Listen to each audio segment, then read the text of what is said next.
i-share ko sa inyo ito guys kung anong tawag na sa inyo. Yung parang kamote siya, pero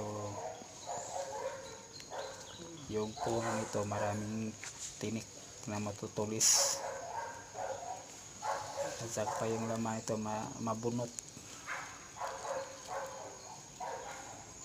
Aming balahibo yung laman. Tapos masarap itong kainin guys kasi madali itong lutuin. Tugasan lang mabuti at saka dito laga parang kamote rin. Hintayin lang hanggang lumambot.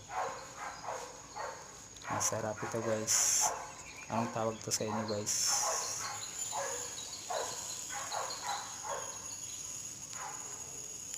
Comment lang guys kung anong tawag ito sa inyo. Kasi sa amin, yung sa Ilonggo term ay tawag namin dito ay tamis. Kasi iba-ibang klaseng tawag nito eh. Sa amin tamis kasi masarap. Comment lang guys.